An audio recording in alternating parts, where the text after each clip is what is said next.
브라질 북부 지역에 꽤 오래전에 극심한 가뭄이 계속되었던 그때 한 주교님이 사역을 나가셨다가 돌아오신 이후에 바로 채플로 뛰어들어가서 가슴을 치고 통곡했던 이야기를 보았습니다. 극심한 가뭄 때문에 꽤 오랫동안 먹지 못했던 한 가족, 3남매를 둔 어머니가 거의 실신해가지고 있는데 갓난 아이 한 명이 그 엄마의 젖을 물고 있습니다. 지나가던 이 주교 그분이 보셨는데 아이 입에서 피가 흐르고 있거든요. 이게 뭐야? 그러면서 거의 실신하다시피 있는 그 아주머니를 흔들어서, 아주머니, 이 아이의 지금 젖을 물고 있는 이 아이 입에서 피가 나온다고, 바로 당신 몸에서 젖을 빨고 있으면서 피를 빨아먹고 있다고. 기진맥진해 쓰러져 있는 이 어머니가 대답합니다. 오랫동안 못 먹었기 때문에 아마 내 몸에서 젖이라고는 나갈 수 없을 것입니다. 근데 그 아이는 엄마의 피를 빨아먹고 있는, 그 광경을 목격한 이 주교님은 채플에 들어가자마자 땅을 치듯이 통곡하듯이 하나님을 향하여 항의하고 기도했었던 이야기가, 지난주에 책장에 책들 중에 뭐가 고난에 대한 책이 있을까 이렇게 찾다가 눈에 들어오는 책이 한 권 있었습니다. 하나님은 어디에 계신가 혹시나 싶어서 꺼내 봤습니다. 김균진이라는 아주 오래전에 쓴 책인데 그 책을 펼치면서 나왔던 이야기의 시작입니다. 이러고도 하나님은 이 땅에 공의로운 하나님으로 다스리고 계신다는 말인가? 이러고도 우리는 그 하나님을 사랑이라고 믿어야 되는가? 라는 질문으로 도대체 하나님은 어디 계시는가? 라는 그런 시작에 왜 인간이 고난을 당해야 하는지 그 문제를 풀어나가는 어떤 신학적인 주제의 책이기도 합니다. 가끔 이야기 드렸던 C.S. 루이스 고통의 문제라는 책에도 이야기하죠. 내가 믿지 않았을 때 하나님을, 사람들이 당신 왜 하나님을 믿지 않습니까? 라고 질문할 때마다 이런 대답을 했었다고. 이 세상에 수많은 생명체, 생물들, 동물들이 있는데 모든 생물체 중에, 동물들 중에 하등 동물은 태어나자마자 죽기도 하고 얼마 후에 또 죽기도 하고, 그게 무슨 생명의 가치가 있는지, 무슨 창조의 의미가 있는지, 그 많은 하등 동물들은 그렇게 잠깐 살다가 죽는다고. 고등동물들을 역시 죽지만은 그들은 고통을 느끼며 고통을 인식하면서 죽어간다고. 이 땅에 있는 많은, 특별히 인간이라는 고등동물에게 닥치는 그 고난, 고통, 이걸 하나님이 만약에 계신다면 어떻게 이해할 수, 설명을 할 수 있느냐고. 만약에 이 세상에 신이 계신다면 첫째, 그 신은 무능한 신이든지 선한 사람, 악한 사람 다, 선한 사람은 상을 줘야 되고 악한 사람은 벌을 줘야 되는데 그것을 할 수 없는 무능력자가 신이든지, 아니면은 신 자체가 아예 선과 악에 관심이 없든지 공의로 다스리는 일에 전혀 상관하지 않는지, 그리고 세 번째, 그 신은 악한 영인지 악한 신인지. 악한 신이기 때문에 이 세상의 고등동물 중에 인간이 고통을 당하게 내버려두고 때로는 선하게 살아가는 사람들일수록 어려움을 당하지 않는가, 그런 마음에 나 하나님 믿지 않았다고 그 이야기 하셨던 분이 저분입니다. 오늘 네 번째 욥기서 주제의 설교 계속합니다. 1차 변론, 1차 심리가 있은 다음 다시 2차 심리가 벌어지는 오늘 그 내용의 시작입니다. 1차 심리 때 검사는 검사대로 이 피의자를 범인으로 지목하고 어떻든 간에 이 사람을 확정을 나쁜 사람으로 확실하게 증명하려고 애쓰는 그 순간 3명의 욥의 친구들은 지난 1차 진술을 했습니다. 아니 논쟁을 했습니다. 그러나 이 3명의 친구들 앞에서 피의자로 취급받는, 범인으로 취급받는 욥은 나는 아니다라고, 나는 무죄한 자라고, 나 억울하다고 하고 있는 1차 심리가 끝났습니다. 그리고는 일주일 후에 다시 오늘 2차 심리가 벌어지는 첫 번째 논쟁이 시작됩니다. 엘리바스의 욥기 15장 1절부터 3절까지의 말씀입니다. 대만 사람 엘리바스가 대답하여 이르되 지혜로운 자가 어찌 헛된 지식으로 대답하겠느냐? 어찌 동풍을 그의 복부에 채우겠느냐? 어찌 도움이 되지 아니하는 이야기 무익한 말로 변론하겠느냐? 지금 엘리바스는 2차 변론, 2차 심리가 시작되면서 역시 먼저 엘리바스는 욥을 향하여 이렇게 말합니다. 우리도 혹시 그럴런지 모르지만은 헛된 말, empty word, 빈 껍데기 같은 그런 말로 떠들고 있는데 이게 얼마나 헛된 일인 줄 알아? 바람으로 우리의 속을 채울 수 있겠니? 지나가는 바람 잡을 수도 없을 뿐만 아니라 너가 떠들고 있는 말을 보니까 이런 바람 같은 말을 하고 있어 라고 시작하고 있는 엘리바스의 이야기는 자신의 나이를 들먹거리면서 이 욥에 대해서 억누르기 시작합니다. 너 나이 몇 살이니? 너 몇 살이나 먹었어? 그의 무례한 태도, 그의 예의 없는 태도에 대해서 엘리바스는 그의 길을 꺾고 시작하려고 하고 있습니다. 어쩌면 지금 또박또박 말 대꾸하고 있는 욥을 향하여 나는 억울하다고까지 변론하고 있는, 자기를 방어하고 있는 그를 향하여 이건 뻔뻔하다라고 생각되면서 너 참 버릇없구나. 너 나이가 몇이나 먹었는데 너가 태어날 때 이 세상에 아무도 없었단 말이야? 너는 이 산이 있기도 전에 태어났단 말이야? 너가 알기는 뭘 그렇게 많이 아는데 너가 배운 지식이 있다면 그 많은 지식이 뭐가? 똑바로 말해보라고. 지금까지 살아온 자기의 인생의 경험, 경륜을 가지고 지금까지 살아온 인생 속에서 배워온 많은 지식과 지혜를 가지고 턱도 없이 부족한 나이에 있는 욥을 향하여 마치 조롱하듯이 너 나이 몇 살이야? 심지어 너 부모님 누구야? 가정교육 이 정도밖에 받지 못했느냐라고 까지 윽박 지르고 있습니다. 처음에는 지난주만 하더라도 좀 점잖게 시작했었죠. 엘리바스 나이를 들먹거렸지만은 그러나 지금은 매우 공격적이고 다분히 냉소를 깔고 있는 질문을 이 욥을 향하여 지적하고 힐난하고 있습니다. 7절부터 10절입니다. 내가 제일 먼저 난 사람이냐? 산들이 있기 전에 내가 출생하였느냐? 하나님의 오묘하심을 내가 들었느냐? 지혜를 홀로 가졌느냐? 내가 아는 것을 우리가 알지 못하는 것이 무엇이냐? 내가 깨달은 것을 우리가 소유하지 못한 것이 무엇이냐? 우리 중에는 머리가 흰 사람도 있고 연로한 사람도 있고 내 아버지보다 나이가 많은 사람도 있느니라. 이 본문을 읽으면서 많이 고맙기도 하고 미안하기도 했습니다.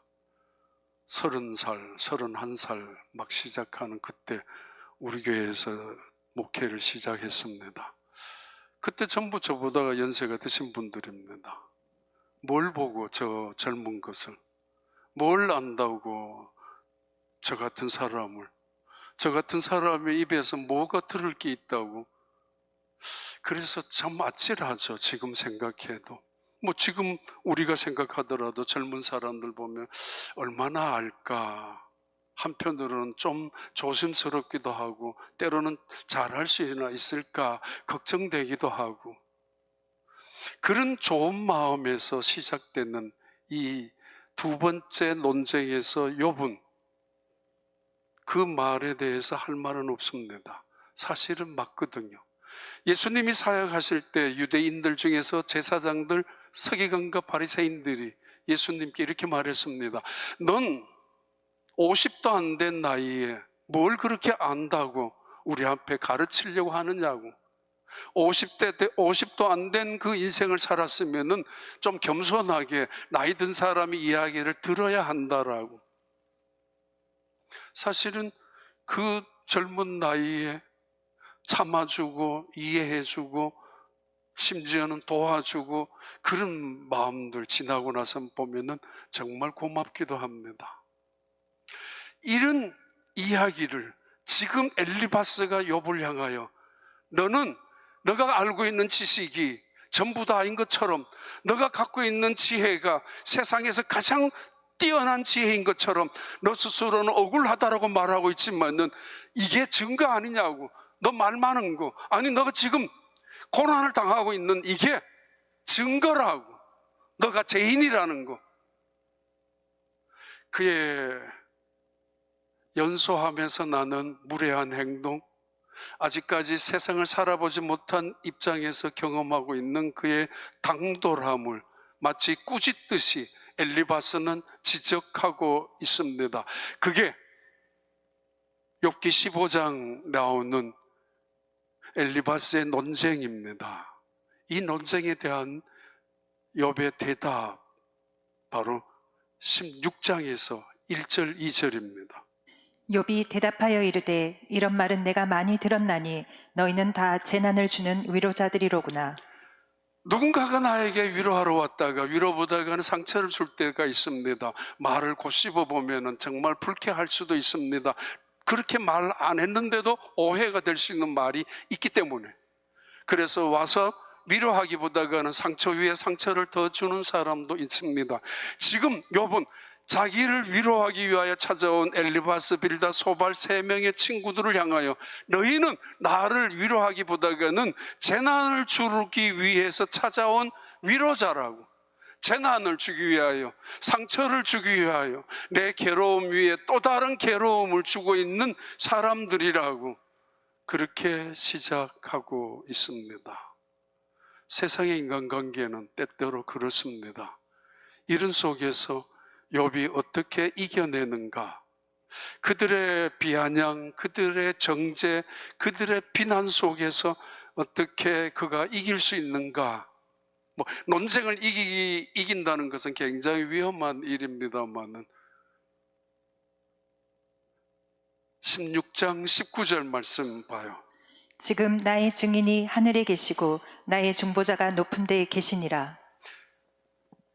순간순간 원망도 있고 불평도 있고 때로는 가슴 아픈 눈물도 흘러나오지만은, 그러나 순간순간 욥의 입에서 또 다르게 튀어나오는 신앙의 고백이 있습니다.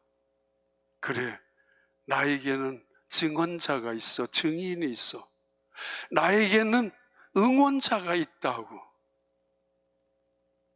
아무도 모르고 누구도 알아주지 않는 것 같지만은 자신의 아픔을, 자신의 억울함을, 자신의 의롭게 살아가려고 했던 믿음의 삶을 인정해 주는 사람이 있다고, 그 존재가 있다고.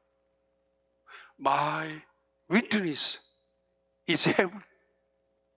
My advocate is high. 나의 이 아픔을 증명해 줄, 나는 그래도 의롭게 살았던 것을 증거해 줄, 내가 지금 억울하게 오해를 당하고 이들로부터 핍박을 당하고 있다는 사실을 이 사람은 그런 사람 아니야 라고 증명해 줄 그 위트니스가 내게 있는데 그분이 하늘에 계신다고. 그리고 My advocate, 나를 지지하고 나를 응원하고 내가 쓰러질 때 일으켜 세워주고 누군가가 침을 뱉을 때 대신 막아줄 수 있는 나의 지원자, 응원자가 지금 높은 데 계신다고. 그가 이 고난 속에서 이겨내는, 이 논쟁 속에서 버텨나가는, 그리고 그 믿음의 자리에서 끝까지 하나님을 붙잡는 이유가 여기에 있습니다. 팀 켈러라는 분, 2년 전에 돌아가셨습니다. 뉴욕 리디머 처치의 담임 목사 한님 하셨는데 그분의 책이 제목이 이것입니다. 고통에 답하다. 물론 해답을 주는 것도 아니고 왜 고통을 당하는지 원인을 규명하는 것도 아니고 이 고통 속에서 어떤 일을 통해서 내가 무슨 해답을 얻으려고 하는 것도 아니지만은 오늘 찬양처럼 그분이 강야에 우리를 만나러 오십니다. 그분이 우리를 견딜 수 없는 목마름 속에서 사막에 쓰러져 있는 우리를 찾아오십니다. 그리고 때로는 물끄러미, 때로는 손으로, 때로는 물을 적셔서 마시게 하고 일으켜 주시기도 하시는 그 하나님. 때로는 나를 사용하시고 나를 선하게 이끌어 가시는 그 하나님. 그 하나님, 우리에게 해답을 가르쳐 주는 것이 아니라 내가 고난당하는 광야 한복판에, 때로는 절망 속에 있는 외로운 밤 속에 눈물로 그 밤을 지새울 수밖에 없는 그 밤 속에 주님은 찾아오신다라고. 그리고 때로는 고요히 말씀하시고 때로는 우리 곁에 오셔서 쓰다듬어 주신다고. 우리가 그것을 알아차리는 것이 깨달음이고 그 순간 다시 한번 하나님의 은혜를 감격해 하는 것이 은혜라고. 그분은 직접 고통을 당했지 않습니까? 꽤 오래 전에 나온 영화 아저씨라는 게 있습니다. 거기 한 꼬마 여자아이, 7살, 8살 정도 된 꼬마 여자아이, 동네에서도 구박을 당하고 학교에 가도 따돌림을 당하고 어디 가도 놀림을 당하는 이 아이. 엄마는 저녁에 일하러 가면 새벽 늦게야 들어와서 잠만 자는 그 엄마. 그래서 놀림거리가 되는 이 꼬마 여자아이. 어느 날 자기 친구가 메고 있는 가방이 부러웠습니다. 그 가방을 한번 메고 싶어서 메었습니다. 그런데 그 친구가 도둑놈이라고 자기 부모님에게 이야기했고, 부모님은 자기 아이의 말을 듣고 이 가방을 메었던 그 친구 아이를 경찰에 인계하려고 붙잡고 가는 순간에 경찰하고 같이 있는 그때 지나가는 이웃집 아저씨가 있었습니다. 그 아저씨는 평소에 이 꼬마 아이, 혼자 있는 불쌍하기 짝이 없는 모든 사람들에게 따돌림을 당하는, 사실은 이유 없죠. 그냥 그런 엄마 밑에 태어난 그것밖에 없는데 이 아이가 경찰이 앞에서 아저씨, 저 지나가는 저 아저씨가 우리 아빠예요 말했습니다. 경찰이 지나가는 그 이웃집 아저씨, 아무도 말 안 해주고 누구도 얘하고 친하게 지나지 않는데 이 아저씨만은 얘를 데리고 밥도 먹여주고 했잖아요. 그 경찰이 물었습니다. 아저씨, 얘 아빠예요? 그때 이 아저씨가 모른 척 그냥 지나갑니다. 귀찮기도 하고 무슨 이유인지. 근데 이 아이가 그 나이에지만은 괴로움을 당하고 그리고는 엄마 때문에 깡패들에게 쫓기고 붙잡혔는데 이 이웃집 아저씨가 이 아이를 구합니다. 구해줄 때 이 아저씨가 하나 물어요. 너 그때 내가 너 모른다고 했지? 나 미워했니? 너 나 욕했지?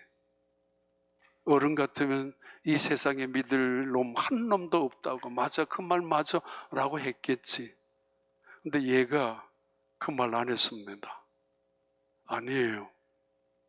내가 만약에 아저씨가 내 아빠라고 말 안 했는 것 때문에 아저씨마저 미워하기 시작하면은 나는 이 세상에서 미워하지 않을 사람 하나도 없다고, 내가 이 세상에서 좋은 사람은 아무도 없다고, 그러고 싶지 않아서 아저씨는 붙잡았다고, 미워하지 않기로 결심했다고. 욥, 그가 당하는 고난과 아픔은 하나님을 떠나도 100번 떠날 수 있는 아픔이었고 고난의 모습이었습니다. 현장이었습니다. 그러나 그는 그 많은 시간 속에 싸우기 시작하는 이유는 하나님을 떠나고 싶지 않았기 때문입니다. 때로는 왜 내게, 때로는 어떻게 이런 일을, 때로는 언제까지 견뎌야 되느냐라고 탄식하듯이 절망 속에 있었지만은, 그러나 그는 그것 때문에 하나님을 떠날 이유를 찾지 않았습니다. 어리석은 사람들은 돈 잃고 사람 잃는 사람, 건강도 잃고 진실도 잃는 사람들, 명예도 잃고 다 잃어버린 사람도 어리석은 사람이지만은 미련한 사람들 있습니다.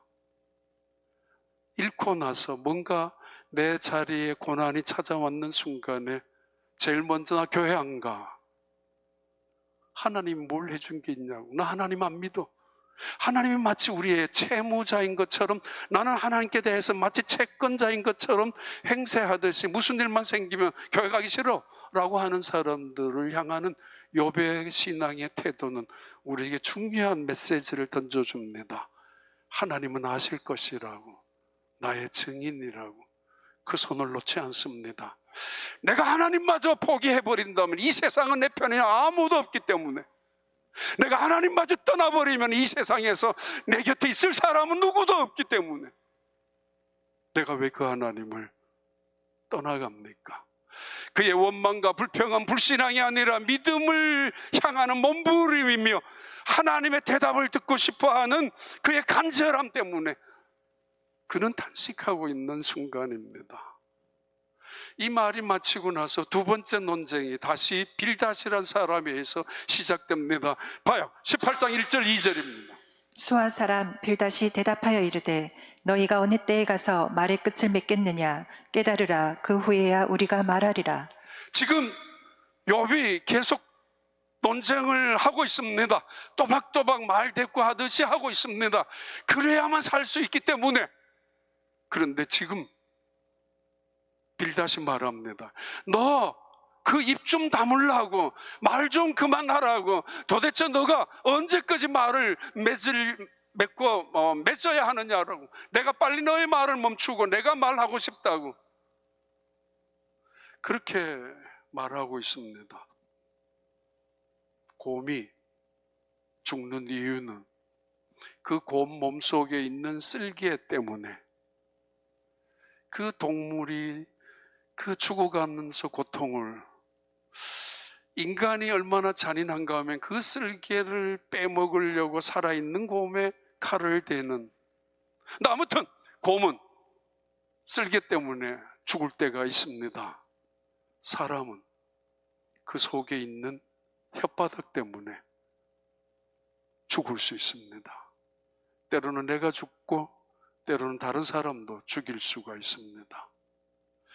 말을 멈추라고, 말 그만하라고 말하는 빌닷의 이야기 속에는 제발 너 말하는 거 보니까 너 죄인 많네, 너 말 많은 거 보니까 너 변명투성이야, 너의 죄를 너 스스로가 입증하는 거 아니냐라고 지금 말하고 있습니다.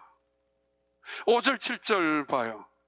악인의 빛은 꺼지고 그의 불꽃은 빛나지 않을 것이요 그의 장막 안의 빛은 어두워지고 그 위에 등불은 꺼질 것이요 그의 활기찬 걸음이 피곤하여지고 그가 마련한 꾀에 스스로 빠질 것이니. 지금 두 번째 논쟁자였던 빌닷이 욥을 향하여 이렇게 말합니다. 이 세상에 악인이 성공한 적이 있느냐? 악인의 집에 등불이 꺼지지 않는 집이 있어? 보라고, 증거를 대보라고. 그 악한 사람들의 번영이 있다 할지라도 망했고 그들의 자손들도 번성했다 할지라도 순식간에 망하는 것이야. 인과응보의 원리, 건선징악의 공식을 그대로 이야기하면서 지금 너가 당하고 있는 고통과 아픔은 너의 죄값이라고 훨씬 더 노골적으로, 공격적으로 힐난하고 있습니다. 우리가 지금까지 너를 잘못 보았어. 너 의롭고 경건한 사람인 줄 알았는데 알고 보니, 이것 보니, 너가 당하는 참담한 이 고통의 모습을 보니 너는 많은 악을 저질렀던 사람임에 분명하고 틀림없다고. 고통의 문제라는 책을 쓰신 그분, C.S. 루이스. 몇 년 전에 런던 갔을 때 그분의 집에도 가봤습니다. 호수 근처에 조용한 집이 따로 있었는데, 그분은 미국에 있던 한 여자와 편지를 통해서 사랑을 하고 그리고는 결혼을 했는데, 늦은 나이에 결혼을 했지만은 그 아내가 얼마 후에 질병으로 결국은 돌아가시고 말았습니다. 그 순간 처음이죠. 하나님, 어떻게 이럴 수가 있습니까?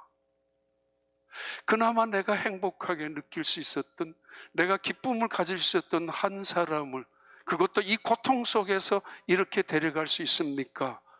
라는 질문으로 그 아내 병간호를 했었고, 그리고 그 병간호 속에 하나하나 깨닫기 시작합니다. 정말 하나님은 어떤 분인가? 공의의 하나님 맞는가? 선하신 하나님 맞는가? 그렇다면 왜 인간에게 이 고통을, 이렇게 선하게 살아가려고, 그것도 미국에서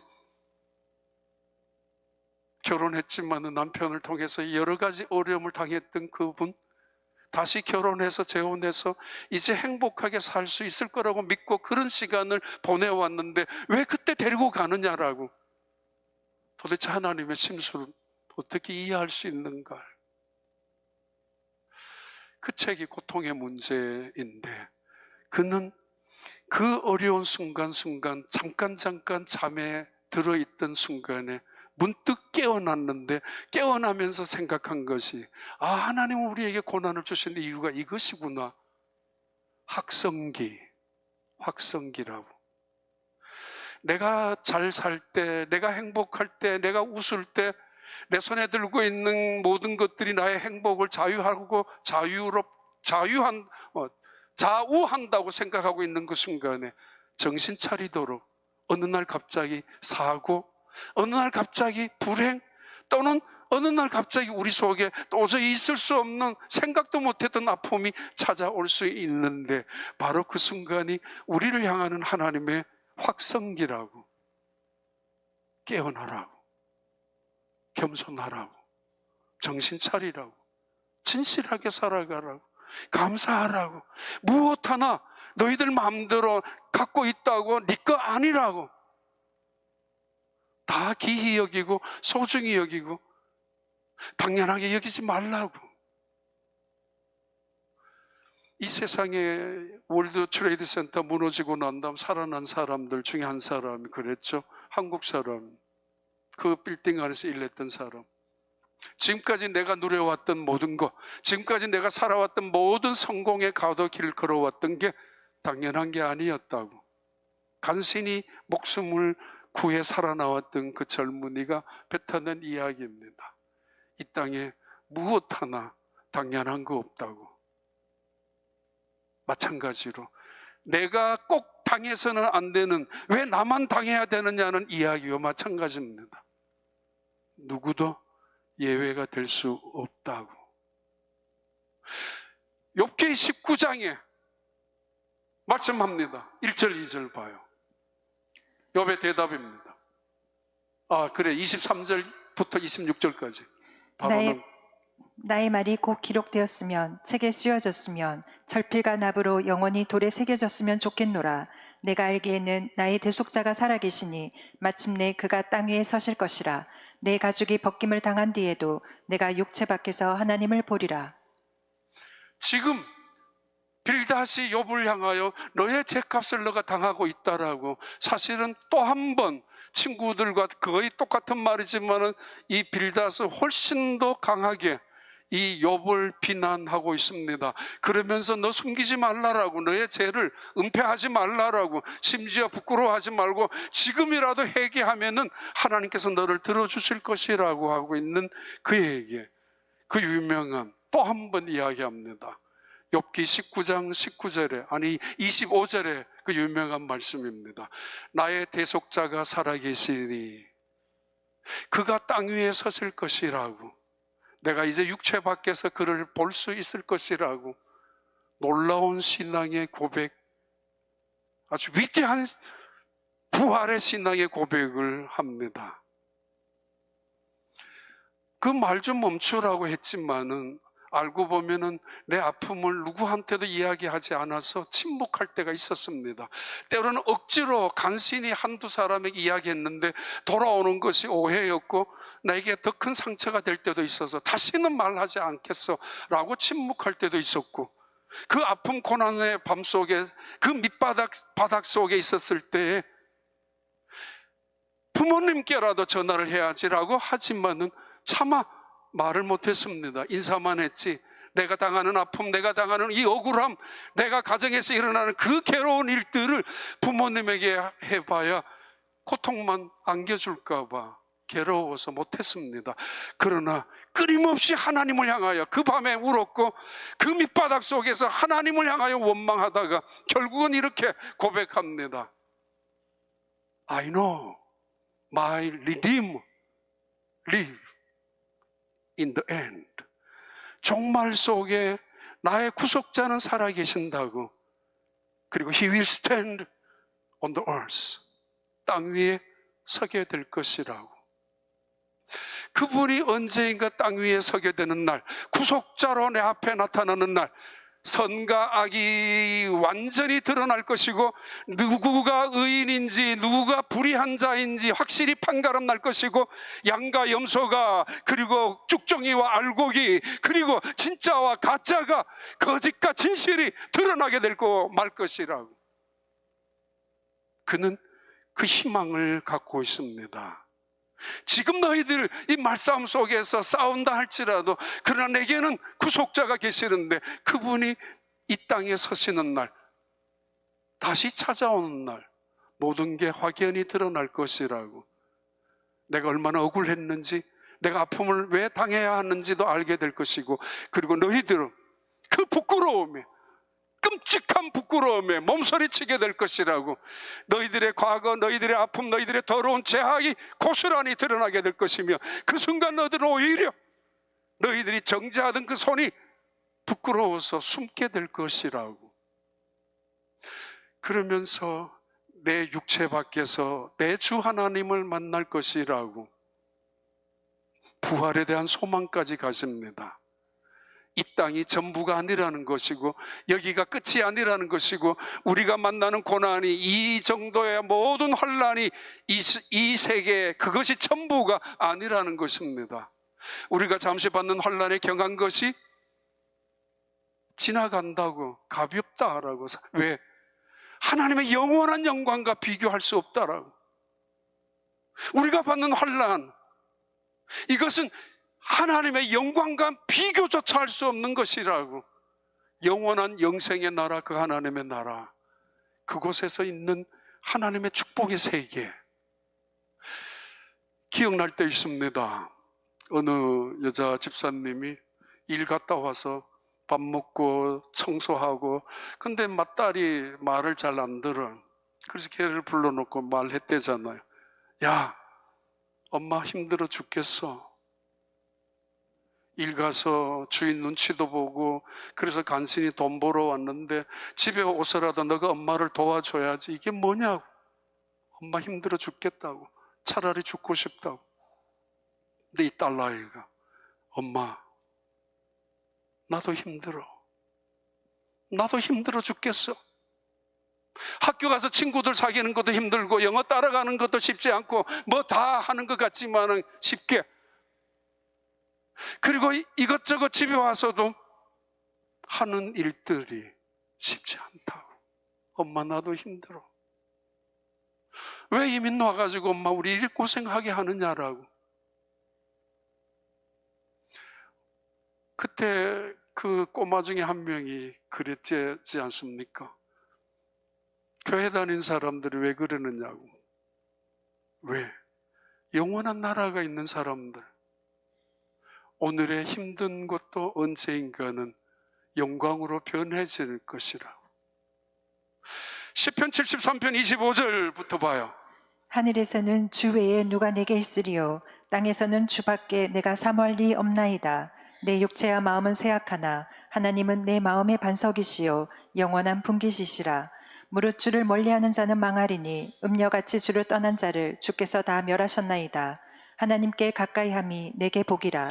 내가 주 여호와를 나의 피난처로 삼아 주의 모든 행적을 전파하리이다. 하늘에서 주밖에 누가 내게 있으리요. 하나님을 가까이함이 내게 복이라. 대저 하나님을 멀리하는 자는 다 음녀같이 망하리니 오늘 또 주님을 나의 피난처로 삼고 주의 영원한 나라를 나의 소망으로 삼고 살아가는 사람들 복이 있도다. 여러분의 고백이 되기를 바랍니다. 빨리 마무리할게요. 20장 1절 2절. 나아마 사람 소발이 대답하여 이르되 그러므로 내 초조한 마음이 나로 하여금 대답하게 하나니 이는 내 중심이 조급함이니라. 12절부터 16절까지도. 그는 비록 악을 달게 여겨 혀 밑에 감추며 아껴서 버리지 아니하고 입천장에 물고 있을지라도 그의 음식이 창자 속에서 변하며 뱃속에서 독사의 쓸개가 되느니라. 그가 재물을 삼켰을지라도 토할 것은 하나님이 그의 배에서 도로 나오게 하심이니 그는 독사의 독을 빨며 뱀의 혀에 죽을 것이라. 세 명의 친구 중에서 마지막 소발이라는 사람이 대단히 과격하게 처음부터 그랬었죠. 이 소발은 마치 악인의 전문가처럼 악인을 연구한 사람처럼 대단한 말로 뼈 때리는 듯이 이야기하고, 그리고 그의 말 한마디 한마디는 마치 비수처럼 이 욥의 가슴을 도려내고 있고 살점을 파내고 있는 말을 던지고 있습니다. 사실 아플 때 누군가들에게 듣는 말은 다 그런 아픈 법일 수도 있습니다. 소발은 이렇게 이야기하고 있습니다. 죄 지은 사람 치고 안 망한 사람 있더냐? 악인의 집에 등불이 안 꺼진 집이 있어 이 세상에? 그들은 마치 하나님을 향하여 기도 왜 해? 우리 잘 살고 있는데 하나님 왜 믿어? 우리 하나님 안 믿어도 얼마든지 이 세상에서 성공하고 있는데. 그러나 봐라, 소발이 연구한 이야기입니다. 독사의 독을 먹을 때 처음에는 혀 밑에 있었을 때는 달았을 것이라고. 그러나 그 독이 혀를 통하여 내장에 들어가고 창자에 들어갔을 때는 몸에 퍼지면 죽게 된다라고. 죄 지은 인간은 반드시 세상의 유혹을, 죄악 덩어리를 삼킨 사람, 겉으로는 멀쩡하다 할지라도 때가 되면 반드시 망하게 될 것이라고. 이거 당연한 거 아니냐라고. 그렇게 소발은 욥을 윽박지르고, 그리고 그 인과응보의 공식을 그대로 증언하고 있습니다. 이때 욥의 대답입니다. 21장 23절부터 26절까지 봐요. 욥이 대답하여 이르되 너희는 내 말을 자세히 들으라. 이것이 너희의 위로가 될 것이니라. 나를 용납하여 말하게 하라. 내가 말한 후에 너희가 조롱할지니라. 21장 1절부터 3절까지 하였고, 그 다음 21장 넘겨봐요. 23절, 29절, 17절도 하지 말고 23절. 그럼 21장 19절만 띄워봐요. 하나님은 그의 제약을 그의 자손들을 위하여 쌓아두시며 그에게 갚으실 것을 알게 하시기를 원하노라. 지금 이렇게 싸우고 있습니다. 욥의 세 명의 친구들은 악한 사람을 번영하게 하는 것은 절대로 하나님의 공의가 아니다. 그래서 망하게 하는 것이다. 봐라, 이 세상에 선한 사람이 고통당하는 거 봤느냐? 라고 하고 있는 이 소발에, 그리고 세 사람의 친구의 대답, 논쟁 속에 욥이 대답합니다. 아니야, 아니라고. 지금 아니라고 항변, 반박하는 욥은 악한 사람이 벌을 받지 않는다라는 이야기가 아니고, 하나님은 무능한 존재로 악한 것을 오히려 조장하는 존재로, 아니면 악의 영을 갖고 있는 존재가 아니라 하나님은 때가 될 때까지 기다리시는 분이라고. 선을 쌓는 사람은 선을 쌓고 악을 쌓는 사람은 악을 쌓는데, 하나님의 때가 되면은 선을 쌓은 사람은 보상을 받게 될 것이고 축복을 받게 될 것이고 하나님께서 기억하게 될 것이고, 악을 쌓은 자는 그 쌓은 악에서 망하게 될 것이라고. 그러나 지금은 아니라고 욥은 이야기합니다. 현실을 봐라. 어쩌면 너희들도 마찬가지이고 온 세상을 보라고. 악한 사람들이 번영하고 있고 그 자손도 번성하고 있는 거 보지 않느냐고. 저들의 집에 등불이 당장 꺼져야 되는데 하나님은 지금 지켜보시고 계신다고. 그게 욥기 전체의 주제이고 성경 전체의 주제이기도 합니다. 2024년도에 있었던 조지아 어거스타 갔다 오는 공항에서 월요일날, 그 공항이 조그만하죠. 근데 그 유명한 마스터스 골프 게임이 그 전주에 있었던가 봅니다. 그래서 공항에서 비행기 타고 조지아 아틀란타로 와서 휴스턴 오는데 공항에 쫙 뿌려져 있었습니다. 그때 우승한 트로피를 안았던 그 스캇 셰펄드라는 이분의 인터뷰가, 그 인터뷰 기사가 그 지역에 있는 어느 교회였는지 아니면 교회 연합회였는지 이분의 인터뷰를 카피해가지고 공항의 구석구석에 다 놓았습니다. 그래서 가지고 왔었잖아요. 인터뷰 내용 대충 이런 것입니다. 나는 우승에 대한 기쁨이 하루 동안 간 적도 없습니다. 길게는 1분, 2분, 짧게는 20초, 30초. 그 기쁨이 금방 있다가 사라졌습니다. 그 다음에 찾아오는 초조감, 찾아오는 불안감, 압박감이, 다음 경기에 대한 기다린 초조감, 압박감이 더 컸었습니다. 그러나 내 마음속에 내 기쁨을 채우는 것, 내 속에 가장 만족을 채우는 것은 예수 그리스도 그분입니다. 하나님이 내게 체격 조건이 좀 다른 사람들보다가 좀 좋지 못한가 봐요. 뉴저지에서 태어나셨다가 지금 텍사스에 살잖아요. 205주, 220주 가까이 전 세계 여전히 몇 년 동안 1위 하는 분입니다. 하나님이 내게 주신 이 실력, 내가 약점도 많지만 우승할 수 있게 한 그 능력은 내게 있지 아니하고 하나님께 있는데, 그 이유는 하나님의 영광을 위해서, 하나님이 내게 플랫폼을 그대로, 그 말대로 하나님이 나에게 플랫폼을 주셨는데, 이 플랫폼을 통해서 하나님의 영광을 다른 사람들에게 증언하도록, 옆에 있는 캐디들이 전부 그 테드 스캇이라는 사람도 유명한 캐디라 그래요. 그 다음에 또 한 사람이 캐디, 저 사람이 없을 땐 저 브래드 페인 목사님이 캐디로 일을 같이 하는데 전부 다 성경 공부하는 그룹이라고 그래요. 골프 치는 순간순간에 캐디와 함께 성경 공부를 하고 멘토인 목사님과 함께 성경 공부를 하는데, 주로 나누는 일은 우리가 실수했을 때, 우리가 잘못했을 때, 우리가 만약에 떨어졌을 때 하나님은 우리를 어떻게 사용하시는가, 그 경험을 나누는 거. 셰플러 지금도 그 많은 우승 상금을 자기 것이라고 한 번도 움켜잡은 적이 없다고 그러죠. 필요한 곳에, 나누는 곳에. 가장 큰 아픔은 체격 조건도 조건이지만은 어렸을 때부터 다른 사람들과 쉽게 어울리지 못했던 성격 때문에 자기에게는 골프가 제일 적답하다라고 시작했지만은 수없이 많은 실패를 경험했었다고. 그런데 하나님은 자기 곁에 오셔서 마치 광야에 버려진 자기 존재에게 오셔서 자기를 맞이해 주셨다고. 시편 전체에 나타나는 다윗의 고백, 탈영병의 고백이 아닙니다. 가출 자의 탄식도 아닙니다. 세상을 떠나가는 자살 직전에 놓여 있는 사람의 하소연도 아닙니다. 다윗은 군대가 싫어서 탈영하거나 집안이 지옥 같아서 떠나가거나 환경이 너무 힘들어서 광야로 쫓아간 사람이 아닙니다. 하나님을 만나기 위하여 그를 끊임없이 쫓아다녔던 사람이 하나님의 선하심과 인자하심 아닙니까? 왜 이 세상에 악한 자들이 번성합니까?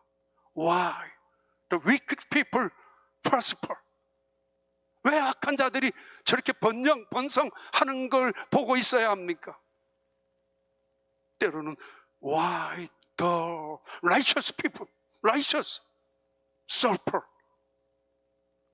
When, how righteous people endure suffering? 언제까지 이 고통을 견뎌야 합니까? 어느 때까지입니까? 이제는 멈춰줘야 안 되겠습니까? 내가 믿음으로 살려고 하고 기도하고 살려고 하고 헌신으로 하나님을 붙잡고 있다면 말입니다, 조급합니다. 답답합니다. 그때 분명한 거 하나 있습니다. 우리는 어제 거둔 씨앗보다가, 어제 뿌린 씨앗보다가 더 좋은 것을 거두고 있다는 사실은 분명합니다. 나쁜 걸 심을 때도 있었고, 잘못된 것을 뿌린 적도 있었고, 때로는 악한 것을 심을 때도 있었지만 나도 모르게 오늘 우리가 거두고 있는 것은 그 뿌린 것보다 훨씬 더 많은 것을 거두고 있는, 좋은 것을 거두고 있는 사람들의 삶입니다. 감사가 필요하다는 것이고 겸손이 필요하다는 이야기예요. 베드로후서 3장 한번 읽고 마칩니다. 사랑하는 자들아, 주께는 하루가 천년 같고 천년이 하루 같다는 이 한 가지를 잊지 말라. 주의 약속은 어떤 이들이 더디다고 생각하는 것 같이 더딘 것이 아니라 오직 주께서는 너희를 대하여 오래 참으사 아무도 멸망하지 아니하고 다 회개하게 이르기를 원하시느니라. 그러나 주의 날이 도둑같이 오리니 그날에는 하늘이 큰 소리로 떠나가고 물질이 뜨거운 불에 풀어지고 땅과 그 중에 있는 모든 일이 드러나리로다. 천년을 하루처럼 참고 계시는 하나님, 그분의 오래 참음을 무시하지 마십시오. 하루를 천년처럼 기다리시는 하나님, 그분의 인내하심을 당연한 것으로 여기지 마십시오.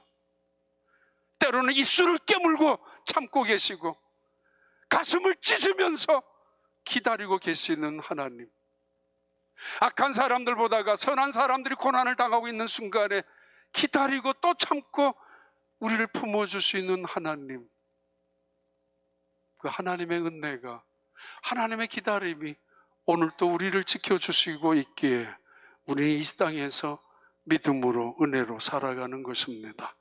오늘 심는 씨앗들 내일의 풍성한 열매가 되시기를 진심으로 축복합니다. 기도합니다. 하늘의 하나님 아버지, 벌써 2026년 8월 세 번째 주일입니다. 마치 우리는 열심으로 일하고 살아가고 땀 흘리고 살아가고 눈물도 뿌리면서 살아가고 있습니다. 내 손에 있는 것이 내 행복인 것처럼 움켜잡고 있지만은, 그러나 우리의 손에 있는 것이 우리의 행복을 좌우하는 것이 아니라 바로 하나님만이 우리의 기쁨이며 우리의 소망인 줄 믿사오니 그 하나님을 포기하지 않게 하시고 어느 순간 속에도 하나님께 매어달리며 울부짖으며 간구하며 그 하나님과 싸움을 하듯 하나님 곁에 있게 하여 주시옵소서. 그럴 때마다 하나님께서 우리 곁에 오셔서 안아주시고 품어주시고 일으켜주시는 은혜를 경험하는 그 간증이 우리의 신앙의 간증이 되고, 그리고 그것이 하나님께 영광이 되게 하여 주시옵소서. 예수님 이름으로 기도하옵나이다.